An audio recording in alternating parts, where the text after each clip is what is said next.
Szeretett televízió nézők, örömmel köszönti Önöket Amota Lóránt a Speranza Reménység televízió keresztútadásában. A mai alkalommal a Jöjjetek, maradjatok és menjetek című Borzonti Gábor cigány találkozón készített felvételek második részét tekinthetik meg. Adásunkban többen is megosztják igei gondolataikat, tapasztalataikat, énekszolgálatukat. A felszólalásokat Ferenc Zorgál József lelkipásztor, a Dél-Erdély egyházterület kincstárnoka nyitja meg. Köszönet Szabó László Csaba lelkipásztornak, a Dél-Erdély egyházterület kisebbségi osztályvezetőjének a szervezésért. Áldott alkalmat kívánok mindannyiuk számára. Köszöntök mindenkit ma délután. Mindenkit, aki ott ül, és mindenkit, aki itt ül. Köszöntöm az Unió képviselőit, Lórándot, konferencia képviselőit, Bogdánt, a Reménység TV képviselőit, Lórándot. Felszeretném sorolni a gyülekezeteket, de sok, úgyhogy nem fogom felsorolni az egészet. Örvendek annak, hogy majdnem minden gyülekezetből itt vagytok. Itt 3 szó van kiírva, igaz? Én három másik szót hoztam számotokra. Márk evangélium 6. fejezetéből. Ezt is tanuljátok meg, és amit az igéből olvasok, azt is. Bízzatok, én vagyok, ne féljetek. Látom, hogy velem együtt el tudjátok mondani. Vajon a gyakorlatban ez hogy van? Olyan időket élünk, amikor szükség van az elsőre. Bízzatok. Nem bennem, nem az egyházba, hanem Krisztusba. Bízzatok, és ki mit mondott? Én vagyok. Lehet eljön az életetekbe is, családotokba, gyülekezetetekbe olyan idő, amikor féltek, megijedtek, vagy nehéz körülmények között lesztek, és akkor az Úr Jézus azt mondja, hogy én vagyok. Én vagyok, ismerjetek meg. És a harmadik, ne féljetek.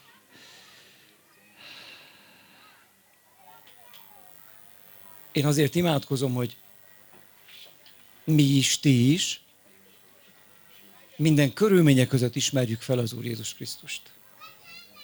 Akkor is, amikor úgy véled, hogy legnehezebb dolgod a világon neked van.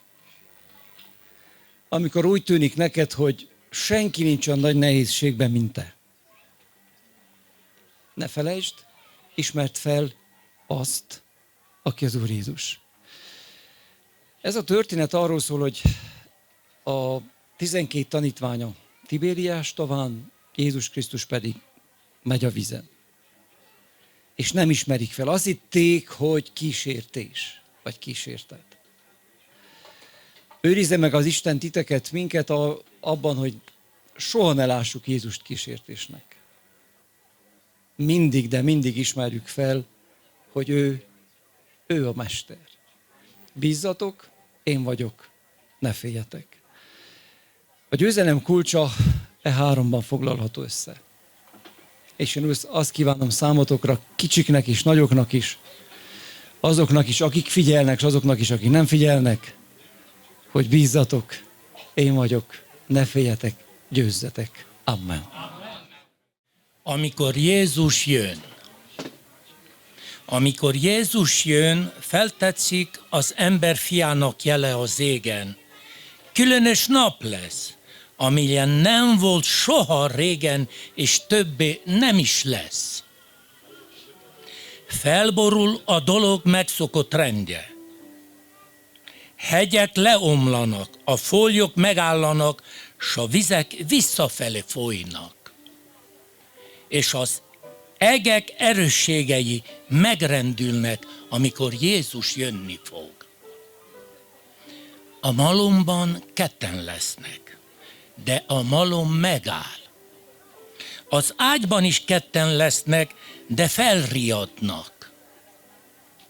A kalmár leteszi portékáját, többet nem vásárol senki. A megrendelt ruha a szabonál marad, pénzt sem kér senki. Az arany, az ezüst az utcákon hull, és a könnyű zene is zokogásban full. Az adás megszakad, amikor Jézus jönni fog. Amen. Drága testvéreim az Úr Jézus Krisztusban, Dragi frați în Iisus Hristos, egy igen fontos ígével szeretnélek köszönteni benneteket. aș vrea să vă salut cu un text, mesaj important. A zsidókhoz írt levél 10. fejezet 37. verse így szól: Evrei, capitolul 10, versetul 37 spune așa. Mert még vajmi kevés idő, és aki eljövendő, eljön, és nem késik. Încă puțină, foarte puțină vreme și cel ce vine va veni și nu va zăbovi. Egy rohanó világban élünk, és éltek ti magatok is. Trăim și trăiți într-o lume care este în continuă circulație. Az apostol azt mondja, hogy az idők végén nem lesz idő. Apostolul spune că în vremea sfârșitului nu va mai fi timp. De akinek el kell jönni, Dar cine va trebui să vină? az Úr Jézus Krisztus. Iisus Hristos.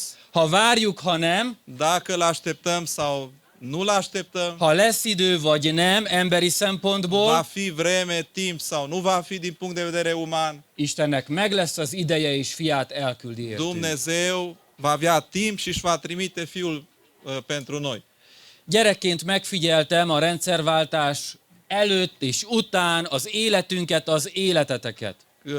În timp ce eram copil, am observat viața noastră de dinainte de schimbarea regimului și după. Gazsi testvér imádkozott kezdetben, a három ima közül ő mondta el az egyiket. Fratele Gaji s-a rugat, Ő is szatmári, mint én, este din satul mare, és a határ 7 kilométerre van Szatmártól. granița este la 7 km de satul mare. Nekünk, hogy Magyarország vagy Románia, mindegy, mert fagyizni jártunk át a 90-es évek elején délutánonként Csengersimára például. Că eram în România sau că eram în Ungaria, era tot una că noi mergeam oricum la înghețată dincolo.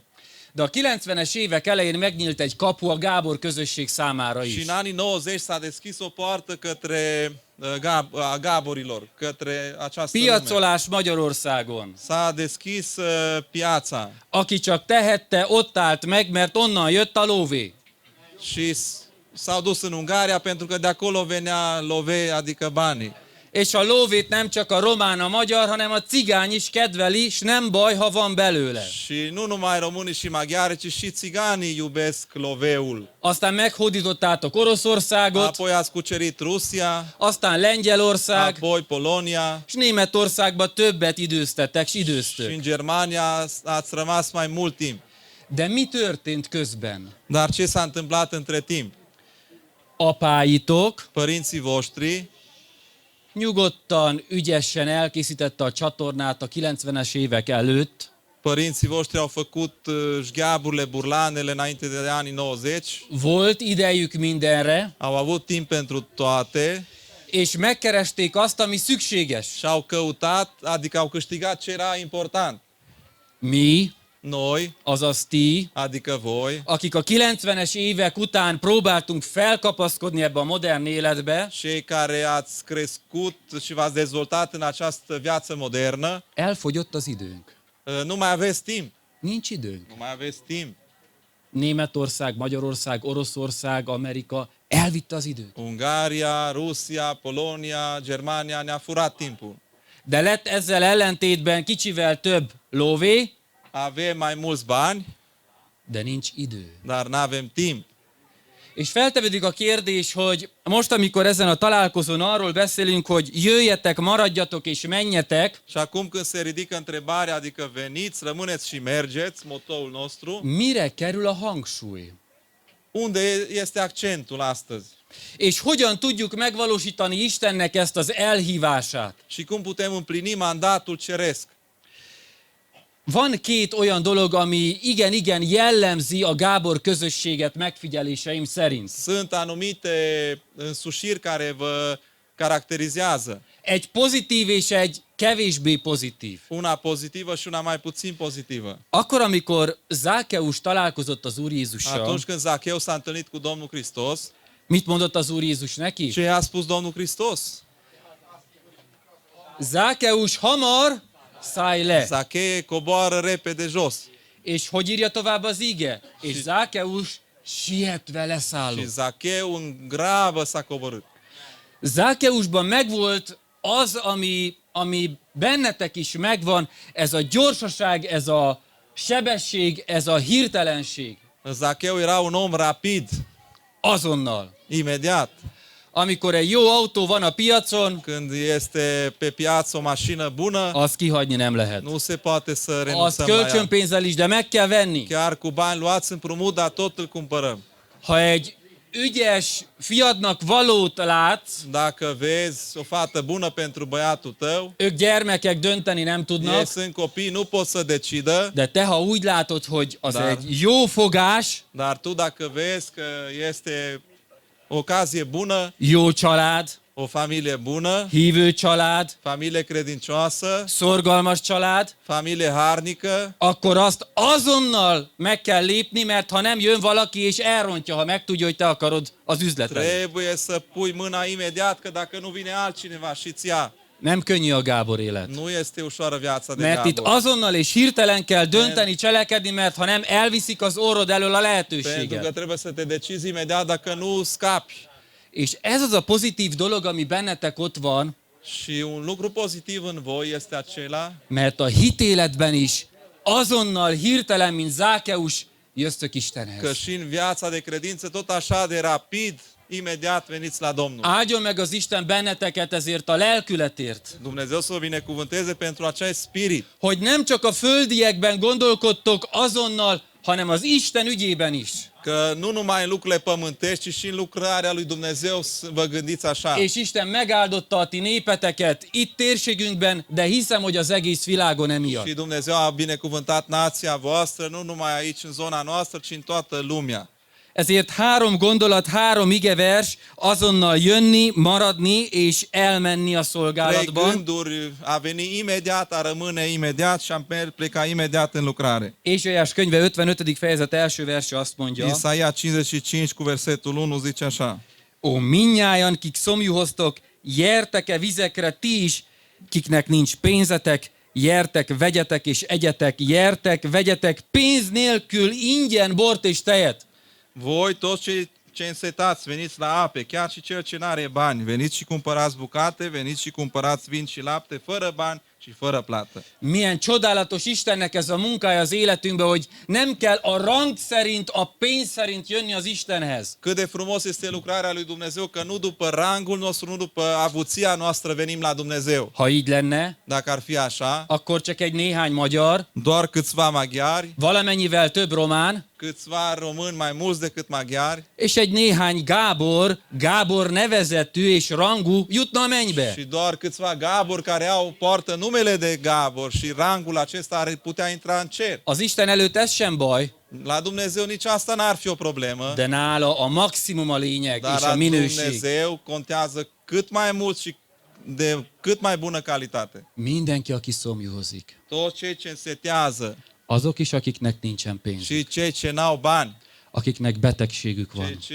au suferințe, Akiknek lelki bánatuk van. au dureri ale inimii, Nektek, akik már annyi házasságot kellett újra kötni gyermekeiteknek. voi cei care ați încheiat legăminte de căsătorie de atâtea ori, în mod repetat, Amikor fáj a lelketek, hogy mindent beletettetek, és mégsem când vă sikerült. doare inima că ați depus tot efortul și tot n-a ieșit cum ați vrut. Isten azt mondja, hogy nyitva van a menny kapuja neked is. Dumnezeu vă spune vouă astăzi, cerul este deschis pentru voi. Gyertek mindnyájan, akik szomjuhozzátok az Veniți, toți igét. cei ce însetați cuvântul lui Dumnezeu. Ingyen van neked, de Istennek sokba kerül. Este fără plată pentru tine, dar pentru Dumnezeu, pe Dumnezeu l-a costat mult.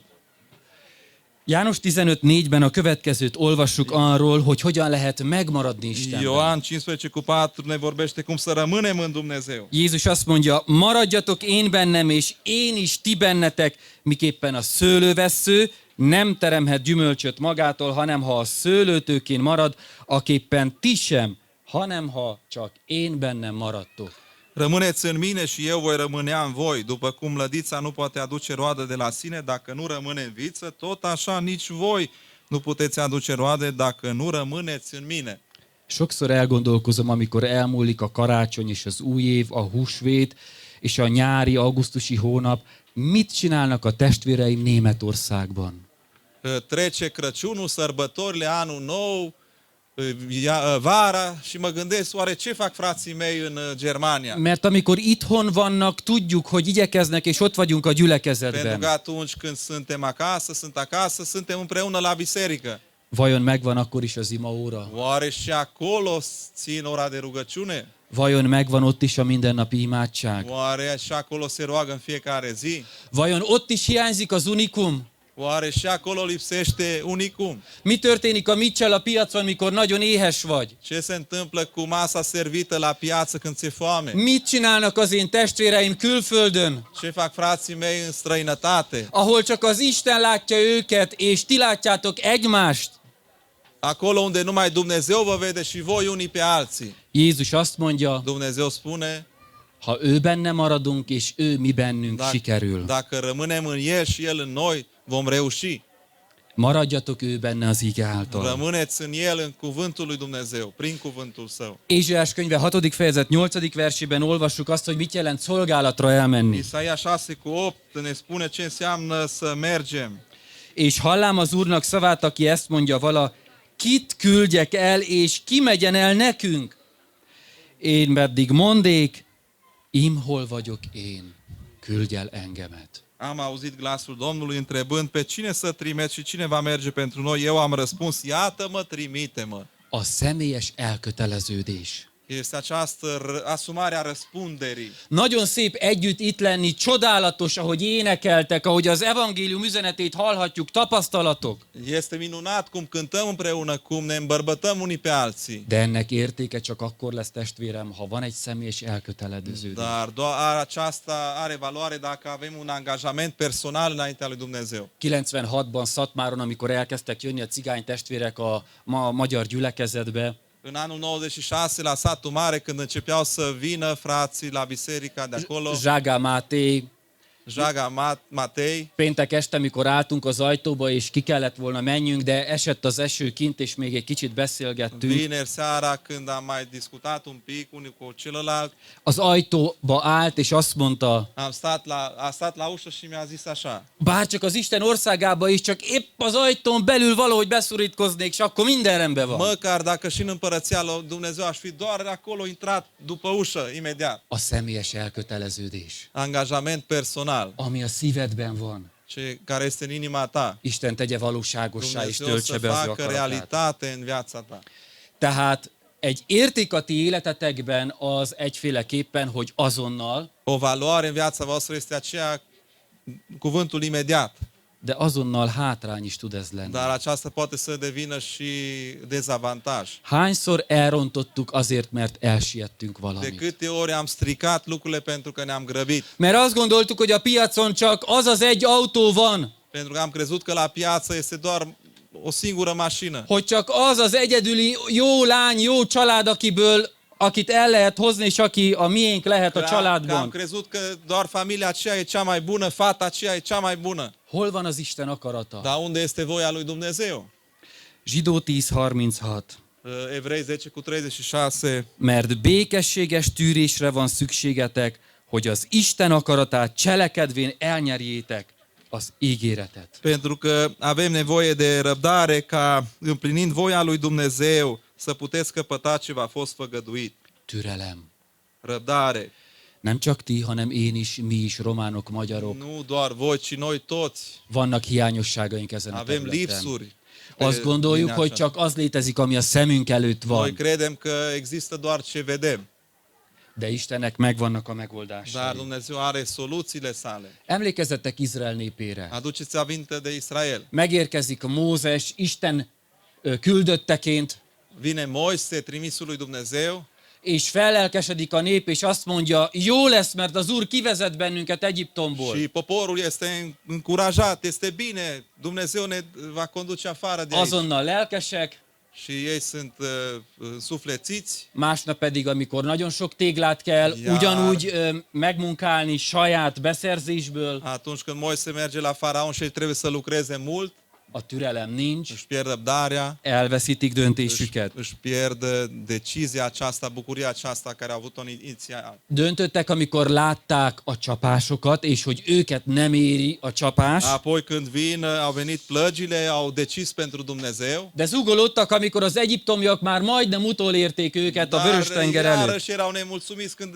egiptenii i-au urmărit și au ajuns la Marea Roșie. Döntöttek, amikor látták, hogy Isten kivezette őket, átvezette őket a Vörös-tengeren, és megmentette az Au egyiptomiak kezéből. decis, s-au hotărât, s-au bucurat când Dumnezeu i-a scos, i-a trecut prin Marea Roșie. Zugolódtak, amikor nem volt hús, nem Erau volt víz. nemulțumiți, iarăși când nu aveau apă, carne, Türelem, kitartás, hol van? răbdare. Unde este răbdarea noastră? Döntöttek, amikor Isten beszélt a hegyen úgy, minthogyha trombita szólt volna. S-au hotărât de partea lui Dumnezeu când Dumnezeu a vorbit cu glas de trâmbiță. És 40 nap után, míg Mózes fent volt a Și hegyen, după 40 de zile, cât timp era Moise pe munte, elveszítették și-au kitartásukat. pierdut răbdarea. Megépítették az Au aranybornyút. făcut un vițel de aur. Ezért, kedves De gyülekezet, aceea, iubită comunitate, nagyon nagy szükségünk van a türelemre. avem mare nevoie de răbdare. Pozitív dolog az, hogy azonnal képesek vagyunk dönteni Isten mellett. Este un lucru pozitiv că vă decideți imediat pentru Dumnezeu. Így jövünk hozzá, így maradunk meg benne, és így végezzük el a munkát. Așa venim la El, așa rămânem lângă El și așa facem lucrarea Lui. De ha nincs meg a türelem, Dar dacă nu avem răbdare, elveszítjük azt, hogy hozzájöttünk, am pierdut că am venit la El, elveszítjük a benne való am megmaradásunkat, pierdut faptul că am rămas lângă El és elveszítjük a szolgálatot și vom is. pierde și slujirea. Záróképpen ugyancsak innen a zsidókhoz írt levélből olvasom a Tot din gondolatokat, Evrei vă citesc, mert még vajmi kevés idő. pentru că încă puțină vreme És aki eljövendő, eljö, és nem késik el. și cel ce vine va veni și nu va întârzia. Az igaz pedig hitből él, Iar cel credincios, cel drept prin credință va trăi. de aki meghátrál, abban nem gyönyörködik a lelke. Dar dacă dă înapoi, sufletul meu nu găsește plăcere în el. De mi nem vagyunk a meghátrálás, Noi însă nu suntem din aceia care dau înapoi hogy elveszünk, ca să se piardă, hanem a hitéi, ci din aceia care au credință hogy életet pentru nyerjünk. mântuirea sufletului. Amen. Amin? Amen. Amin. Jön az Úr, remeg a föld, hegyek romba dőlnek, orkánok, szélvészek feldühöngnek. Jön az Úr, égő villámok cikáznak, belevágnak fákba, sziklába, kénköves mocsárba. Morajlik a tenger habja, remeg a föld, hangja szörnyű károkat okoz. Süvölt, sivít a szél, s a föld rilész hangokat vél. Orkánok hatalmas orgonáján, viharok bömbölnek szörnyű muzsikát. Jön az Úr. Angyalok kísérik útján. Feje fölött békeszivárvány. Trombiták, szélvészek hangja hirdeti. Megjött az Úr napja. Hogy fogsz majd megállni előtte? Mit fogsz majd érezni szívedbe? Gondolsz-e ma e hatalmas napra? Hogy fogsz majd nézni az isteni bíróra? Mikor számolsz majd arról, mit tettél, vagy mit már elfeledtél? Előtte nem redhetsz el semmit.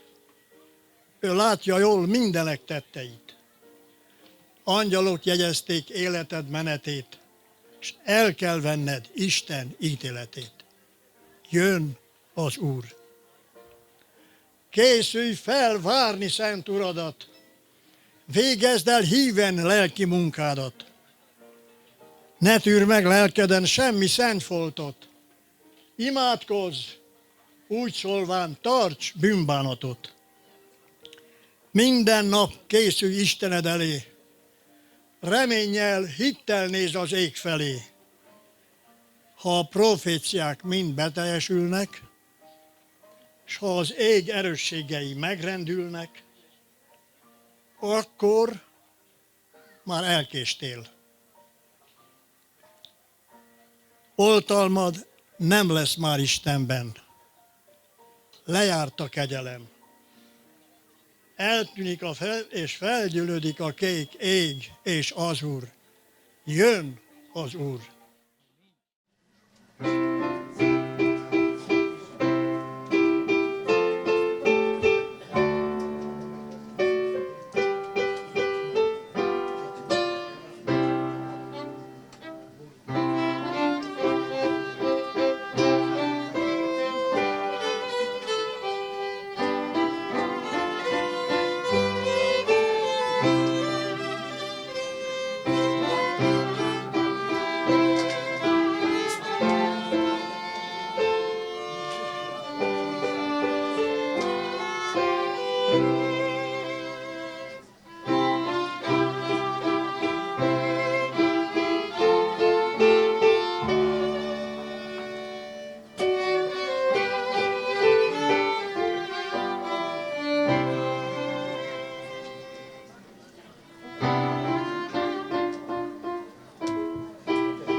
Én nem szeretnék senkinek a türelmével visszaélni. Két dolog miatt is vagyok itt, és az első dolog, mert hogyha én is azt kértem volna, hogy menjünk tovább, de két dologgal ruháztak fel engemet, és úgy engedtek el, hogy ma itt legyek veletek. Az egyik üzenetet a szegedi gyülekezet részéről hozom, és kérlek fogadjátok sok szeretettel a szegedi gyülekezetnek jó kívánságát.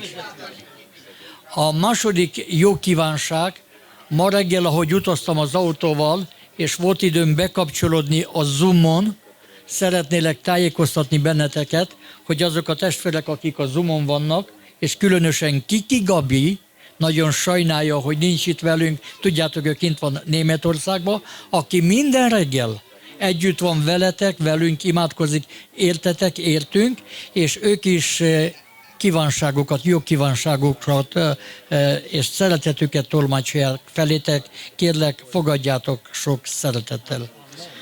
Hogy mégis valamit mondjak, szeretnék két dolgot megemlíteni. Ha Jézus most látna benneteket, és így végignézne ezen a helyen, akkor valahol azt mondana nektek, amit Mártának mondott. Emlékeztek Jézus mit mond Mártának? Valaki említette.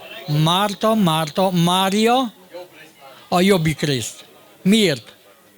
Mert akkor, amikor Márta el volt foglalva azokkal a dolgokkal, amik körülötte voltak, addig Mária ott ült Krisztus lábánál. Akkor, amikor mi el tudunk csendesedni az íge mellett, akkor higgyétek el, hogy a jobbik részt választottátok. És a másik dolog, és mondtam, hogy nagyon rövid akarok lenni, nem akarok visszaélni senkinek az idejével, és láttam ezt a három szót, Avén, Asén, Jean. Engedjétek meg, hogy ezt egy szabad fordításból, egy másik ígéből szeretném elolvasni. Megengeditek? Azt szól Istennek ígéje, így szól. És kérlek, hogy ezt nézzétek el nekem, ezt nem találjátok így a Bibliában, ez szabad fordítás. Jézus fölment a hegyre, borzonton, és látta nagy sokasságot. Magához szólítja. Miért? Miért szólít magához bennünket Jézus? Miért? Azért, hogy vele legyenek. És hadd kérdezzek valamit, és van egy íge, amire most nem akarok nagyon részletesen belemenni, amikor arról beszél, hogy amikor Jézus magához szólítja őket, akiket akar. És az egyik atyánk fia az egyik ige hirdetésében mondott 4 ígét, ami 4-szer megismétli saját magát egy ígében. És én itt ugyanezt látom. Ebben az ígében mi mindannyian meg vagyunk szólítva. És aztán tovább megy. Azért választ Isten bennünket ma, hogy maradjunk vele. Mi a cél? Mi a cél? Hogy tanítson. Isten választ, elhívott ma itt Borzonton, azért, hogy tanítson, és hogyha tanultunk tőle, azt mondja a 14. vers, Márk evangélium 3. fejezetének 14. verse, hogy küldetéssel bízza meg őket. Azt mondja Isten, hogy kiküldje őket. És hogyha a 15. versnek az első részét olvassátok, akkor azt látjátok, hogy azok, akik igennel választanak, és választ adnak Krisztusnak erre a meghívására, mit kapnak ezek az emberek? Mit kaptak ezek az emberek? Hatalmat, nem erről beszélt az atyánk fia? Hatalmat kaptak, testvéreim. Ti, akik ma itt voltatok, és részt vettetek ezen a találkozón, Krisztussal való találkozásban, ti mindannyian hatalmat kaptatok, éljetek ezzel a hatalommal az ő kegyelméből. Amen. Elnemúló szeretettel köszöntöm a gyülekezetet. Néhány szót én is el szeretnék mondani arról, hogy milyen hosszú az Úr Jézusnak a keze. Mi értünk, mint romákért nagyon sokat tett. Sajnos, hogy úgy kell mondjam, mi értünk tett a legtöbbet ezen a világon, én úgy érzem. Olyan hosszú volt a keze, hogy olyan mélyre lenyúlt, hogy már mélyebbre nem is nyúlhatott volna. És amikor a legmélyebbre lenyúlt, akkor fogta meg az én kezemet 11 évesen. Akkor találkoztam Jézus Krisztussal 11 évesen, mint egyedül romák között, alkoholista szülők mellett. Nehéz adventistának lenni, megreformálni egy roma családot, ahol az életet forgott kockán, úgy szó szerint mondom. És amikor elmentem legelsőre a gyülekezetbe, hazajöttem, egy csúnyán kikaptam. 11 évesen elgondolkodtam azon, hogy érdemes Krisztusnak szolgálni. És soha nem tudtam rájönni arra a nagy érdemre, hogy miért is nyúlt értem olyan mélyre. És lassan, hogy teltek a napok, nem lett könnyebb, hanem nehezebb lett a sorsom. A hívőség mindig arról szól, hogy ha megtérsz, egészségesebb leszel, jobban táplálkozol, és jobb lesz a te életed, és sorolhassuk a jókat. De az enyém mindig rosszra fordult. Nem tudtam megérteni, vagy velem volt baj 11 évesen, vagy az én számomra akkor, vagy Istennel. Én kettő között akartam dönteni. Hál' Istennek a döntés nem rajtam állt, hanem a Jóisten azt akarta, hogy én a mai nap itt legyek. 1981. januárja. Amikor legelső átléptem a küszöböt, ahogy mondtam az imént, csúnyán kikaptam. És hogy teltek, múltak a hetek, még akkor volt iskola, hogy kellett menni szombaton az iskolába, és mi történt? Elmentem az iskolába. Vagyis a gyülekezetbe. Hogy apám honnan tudta meg, hogy minden szombaton Az imaházban vagyok, nem az iskolában, soha nem tudok rájönni, hogy a családban volt egy téglája beépítve, lehet. Nem vagyok biztos benne, de lehetett. Mert nem tudtam volna máshonnan. És képzeljétek el, hogy a sorsom napról napra rosszabbra fordult. Odáig fajult a dolog, hogy a szíj már kevés volt. A veréshez, hogy megverjen édesapám. És egy alkalommal azt mondta, hogy ha még egyszer elmész, akkor másképp beszélünk. De akkor komolyra vettem a dolgot. És képzeljétek el, egy szombatot nem mentem a gyülekezetbe. Következő szombaton eldöntöttem, hogy nem megyek megint. Fölvettem a táskámat a hátamra, és elmentem az iskola felé, és amikor odaértem ahhoz az úthoz, hogy vagy az imaház, vagy az iskola, akkor képzeljétek el, hogy amikor észrevettem magamat, ott voltam a gyülekezet kapujába.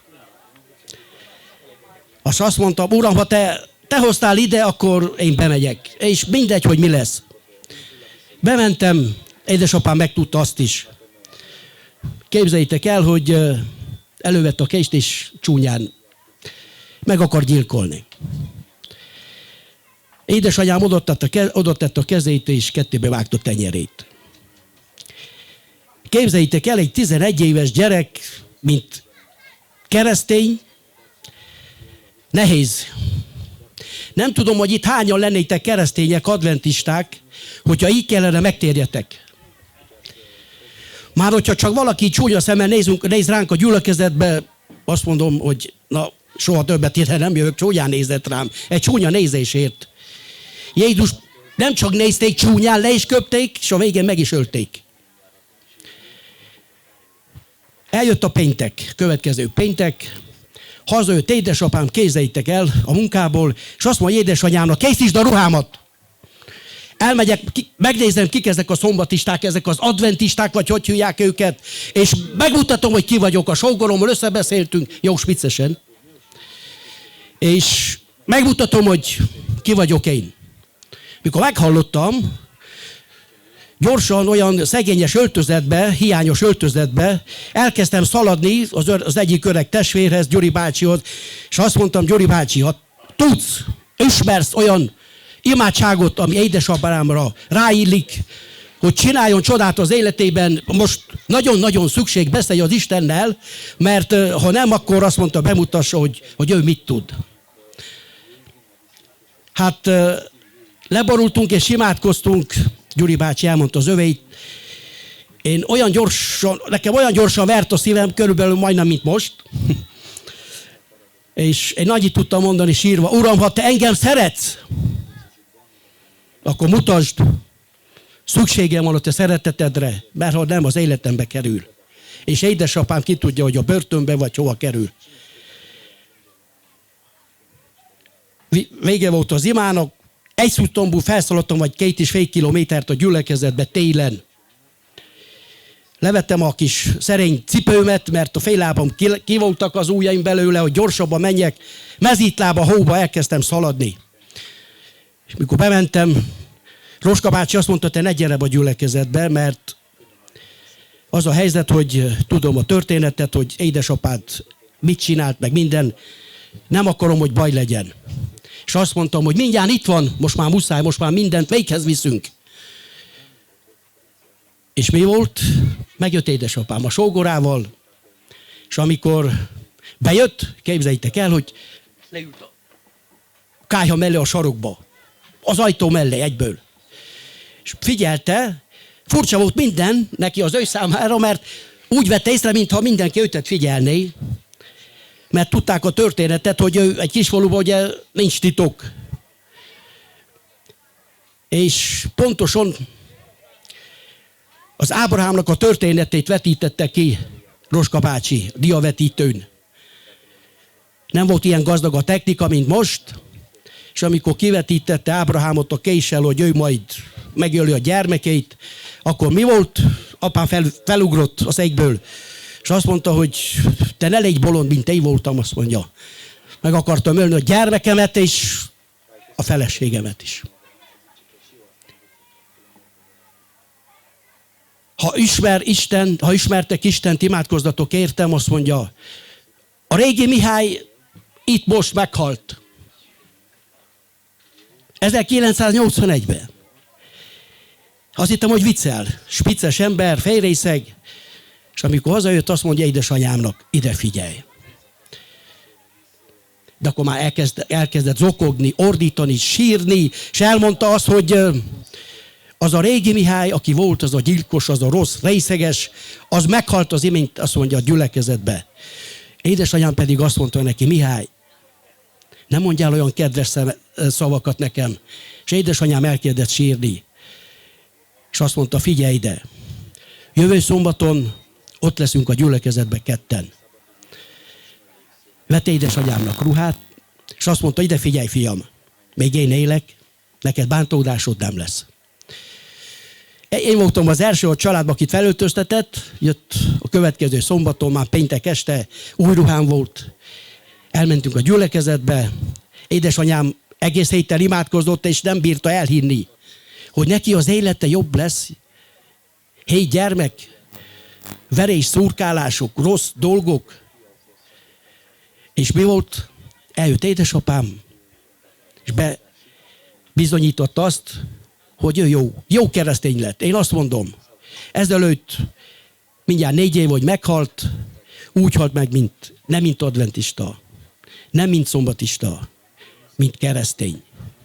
Kedves barátom, kedves testvérem, akkor nehéz volt a megtérésem, de sok gyümölcse lett.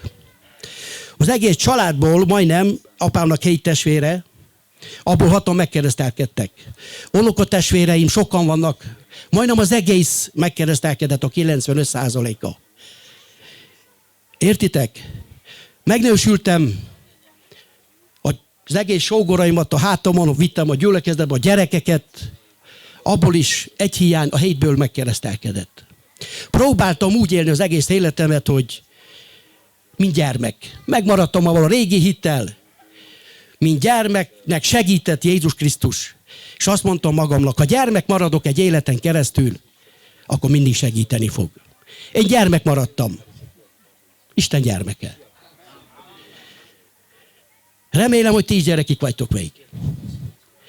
Egy nagy, hogy is mondjam, nagy gyermekkel mit tud már a vesző kezdeni? Nem sokat. Bocsánatot kérek, hogy így mondom. De egy gyerekkel még lehet sok mindent kezdeni. Hogyha te Isten gyermeke maradsz egy életen keresztül, akkor Isten nem sokára hazavisz téged. Én hiszem azt, hogy, ahogy mondtam az elején, hogy az Isten keze, vagy Jézus keze engem fogott meg legelsőre. Én hiszem és érzem, hogy mindenkit szeret, akik itt vagyunk. Adná az Isten, hogy tudnánk értékelni az ő kegyelmét. Amen. 50 éve majdnem olvasom a Bibliát. Annyiszor elolvastam ezt a szöveget, és nem tudtam felfedezni, csak a múltkori leckének alapján, ami már elmúlt. Amikor Ádám és Éva kijött az Édenből, és Isten bezárta az Éden kertjét, azt írja, hogy Isten angyalok által őrizte az életpályához vezető utat, igaz? Így írja? Így írja. De nem angyalokat mond, hanem azt mondja, hogy kérubokkal őrizte a kertet. És a megjegyzést nem olvasom, nincsen idő, de lehet egy másik alkalommal majd beszélünk erről. Azt írja a profétaság lelke, hogy Isten sok évekig tartotta az édenkertjét a földön. És a mennyei dicsőség ott volt a kert előtt, és oda mentek áldozni az Ádám fiai. És amikor bezáródott az Éden kertje, akkor a kérubok által őrizte a Jóisten az utat. Hol van írva a Bibliában, a kéruboknak a feladata. A kérubok ott vannak, ahol az Isten trónja van. Igaz? És akkor az azt jelenti az én számomra, és nézzetek ti is utána, hogy ne csak a kiátkozást érezzük, és hibáztassuk Isten, hogy egyedül hagyta az embert. Mert az Édenkertjének kapujánál a mennyei kérubok dicsőségben Jézus Krisztus fedezték, aki a kerten kívül volt, hogy az embernek hozza a megoldást.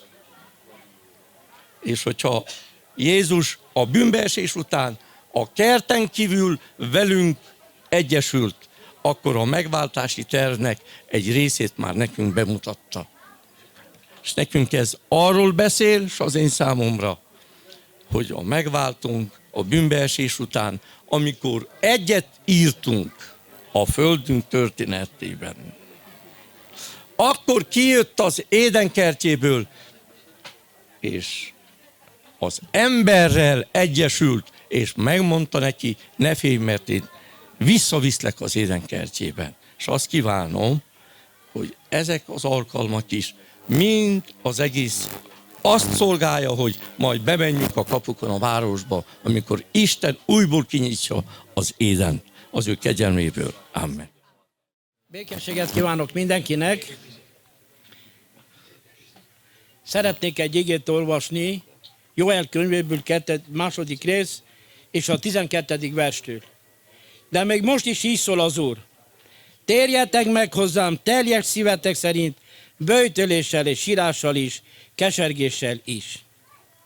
Fújjatok kürtöt a Sionon, szenteljétek böjtöt, hirdessetek gyűlést, gyűjtsétek össze a népet, szenteljétek meg a gyülekezetet, hívjátok egybe a véneket, gyűjtsetek össze kisdedeket, és a csecsopokat, menjen ki a vőlegény az ő ágyasházából, és a mennyasszony is az ő szobájából. A tornánc és az oltár között sírjanak a papok és az Úr szolgái, és mondják, légy kegyelmes, ó Uram, a te népedhez, és ne bocsáss szidalomra a te örökségedet, hogy uralkodjanak rajtuk a pogányok. Miért mondanak a népek között, hol az ők Istenük? Vegyük ki a mi részünket a gyülekezetben. Ne csak a prédikátorokra hagyatkozzunk, hogy ők elvégzik az ők munkájukat, és aztán lesz valahogy. Én azt bátorítom, és arra bátorítom a cigántestvéreket, ahol 20-30-40 tagú gyülekezetek, építsetek gyülekezeteket, és vegyetek ki a ti részleteket az Úr munkájába. Mert úgy, ahogy mi tesszük ma, hogy a prédikátorokra vagy a nagy gyülekezetekre bízzuk a mi életünket, így nem fogunk jutni Isten országában. A Isten áldjon meg mindenkit, és adjon nekünk megtérést, hogy mindenki kivegye az ő részét az Úr munkájában. Amen. Álmomban mesteremmel tengerparton jártam, és az életem nyomai rajzolódtam ki mögöttünk. 2 pár lábnyom a parti homokon, ahogy ő mindig ott járt előttem. De ahogy az út végén visszanéztem, itt, amott, csak egy pár lábnyoma látszott. Éppen ahol az életem próbás, nehéz volt, sorsom mostoha. Riadt kérdéssel fordultam az Úrhoz. Amikor életem kezedbe tettem, s követődnek szegődtem, mesterem, azt ígértem, soha nem hagysz el engem, minden nap ott leszel velem. Mégsem látom szent lábad nyomát. Csak egy pár lábnyoma látszik ott az ösvényen. Elhagytál a legnagyobb ínségben. Az Úr kézen fogott, és a szemembe nézett. Gyermekem, sosem hagytalak el téged. Azokon a nehéz napokon, Azért látod csak egy pár láb nyomát, mert a legsúlyosabb próbák alatt téged vállamon hordoztalak. Amen. Váradi József verse. Jézus szerepe a megváltási tervben. Amikor az emberpár vétkezett Édenben, a mennyei himnusz elnémult a mennyben, s a hárfákat letette a szép angyalsereg, s mélyen gyászolták a csillagos eget. Mikor a kérdésre így felelt az Isten, Ádám jelképesen Krisztust látta ebben. Nem akarom, Uram, sírva szólt most Ádám, ne halljon meg értem az ártatlan bárány. De szeretlek, Ádám, válaszolt az Isten, csak így lehetsz megmentve, drága kegyelemben. Építs most oltárt, és áldozz te is most, a Golgotát kincsben látni fogod ott. Az oltár elkészült, mit Isten parancsolt. Ádám letérdelt, és sírva imádkozott. Remegett az ajka, és a könnye folyt, amint fájó szívvel forrón imádkozott. Küld el, Uram Isten, a nagy szabadítót, hogy adja vissza nékünk az elveszett otthont. Figyelték, vizsgálták 4000 éven át az isteni csodás profetikus orát. Mikor az óra a mennyben kongott fenn, az Úr Jézus Krisztus hangja felcsendül kedvesen. Atyám, e tekercsben írva van felőlem, megyek, hogy meghalljak, mert ez az én szerepem. Az Atya és Fiú elbúcsúztak most. A Szentlélek Isten vigasztaló volt. Fájó szívvel nézte az Atya az ő fiát, amikor letette dicső koronáját. Az Atya kebelétől elszakadt most ő, a végtelen Isten gyermek lett, csecsemő, majd szolga.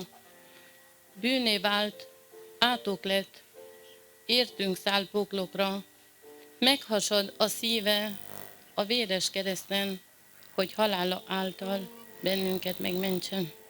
Az volt az egész napnak a mottója, hogy jöjjetek, maradjatok, de mi van akkor, amikor úgy érezzük, hogy Jézus elmegy tőlük? Mi van akkor, amikor az az ének talál az életünkben, hogy ó, ne menj el tőlem Jézus? Amikor meghal a családunkban valaki, amikor próbákon megyünk át, vajon hogy érezzük olyankor magunkat? De milyen csodálatos az, hogy Jézus megígérte, hogy ő marad, nem ő megy el. Nem ő megy el, hanem sokszor mi megyünk el tőle. Ezért szeretném, hogyha meghallgatnátok, még hogyha kevesen is maradtunk, ezt az éneket, hogy Námuk Mánok Ucs Jézus ő.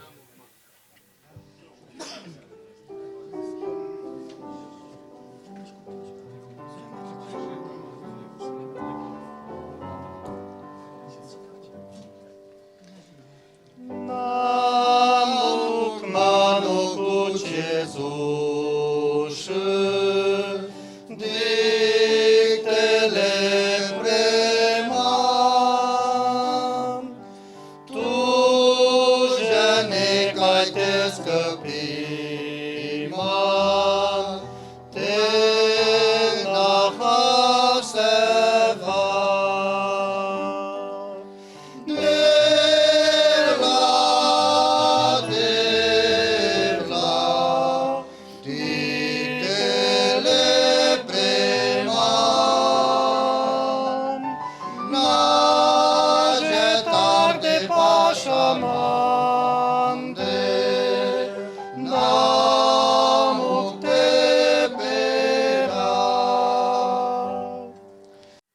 Harul Domnului nostru Iisus Hristos,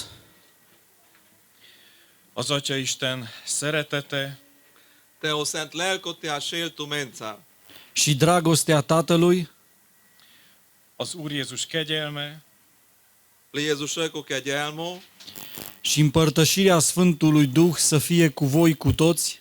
És a Szentlélek közössége legyen mindnyájunkkal. Teo Szent Lelko te așel tu mența.